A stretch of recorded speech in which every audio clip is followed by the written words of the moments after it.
12-നാണ് നമ്മളിപ്പോൾ സ്റ്റാർട്ട് ചെയ്തത്. തുടക്കത്തില് ഓഡിയൻസ് കുറവാവോ എന്നൊരു സംശയം ഉണ്ടായിരുന്നു. നമ്മുടെ തന്നെ ഒരു തെറ്റ നമുക്ക് വലുതായിട്ട് എല്ലാവരിലും എത്തിക്കാൻ പറ്റിയില്ല. എന്നാലും ഇത്രയും നേരം ആയപ്പോഴത്തേക്കും നമുക്ക് വലിയൊരു ഓഡിയൻസ് കിട്ടി. 2 hours കണ്ടിന്യൂസ് ഭയങ്കര എന്റർടൈൻമെന്റ് ആയിരുന്നു. So thank you so much. ഞങ്ങളുടെ ഈ ഒരു പ്രോഗ്രാം ഇത്രയും സാറിന് എന്താണ് ഫീൽ ചെയ്തത്? എന്തൊക്കെയാണ് എക്സ്പീരിയൻസ് ചെയ്യാൻ പറ്റിയെന്ന് പറയാമോ? എന്റെയും ഫസ്റ്റ് ടൈം എക്സ്പീരിയൻസ് ആണ് ഞാനിത് കാണുന്നത്. അപ്പം വളരെ എന്റർടൈനിങ് ആയിരുന്നു. അത്ര സ്ക്രിപ്റ്റഡ് ആയിട്ട് അങ്ങനെ തോന്നിയിട്ടൊന്നുമില്ല. ഞാൻ തന്നെ അങ്ങ് വണ്ടർ അടിച്ചു പോയി എന്തോ സംഭവിച്ചുകൊണ്ടിരിക്കുന്നതെന്ന്. മെയിനായിട്ട് ഇഷ്ടപ്പെട്ടത് ആ മുളക് കഴിപ്പിച്ചില്ലേ, അത് ആ ടേസ്റ്റ് അറിയുന്നില്ല. ഞങ്ങൾ ഡെന്റിസ്റ്റുകൾക്ക് കൃത്യമായിട്ട് അറിയാം, അതായത് വായിൽ സെൻസേഷൻ എങ്ങനെയായിരിക്കും വരിക എന്നുള്ളത്. അപ്പൊ അത് ഇത്ര കൃത്യമായിട്ട് അവർക്ക് അറിയാൻ പോലും പറ്റിയിട്ടില്ല. പ്രത്യേകിച്ച് ഡോക്ടർ ഐശ്വര്യ നല്ല അടിപൊളിയായിട്ടിരുന്ന് കഴിക്കുന്നുണ്ടായിരുന്നു.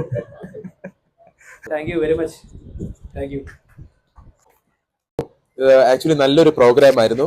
നമ്മളെ ആക്ച്വലി എല്ലാവരും ഇവിടെ ഇന്നുവരെ എല്ലാവരും എന്റർടൈൻ ചെയ്തിട്ടുണ്ട്.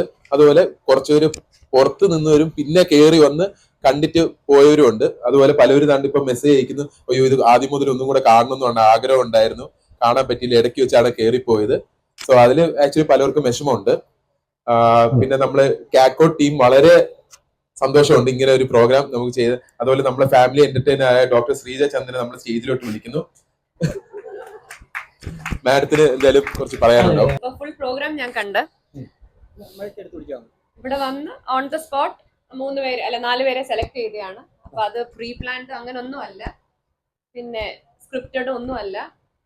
സത്യം പറഞ്ഞാൽ ഞാൻ ഒരു പ്രോഗ്രാം കാണും. സുൽത്താന എങ്ങനെ ഉണ്ടായിരുന്നു? സുൽത്താനക്ക് എന്താ ഫീൽ ചെയ്തെന്ന് പറയാമോ?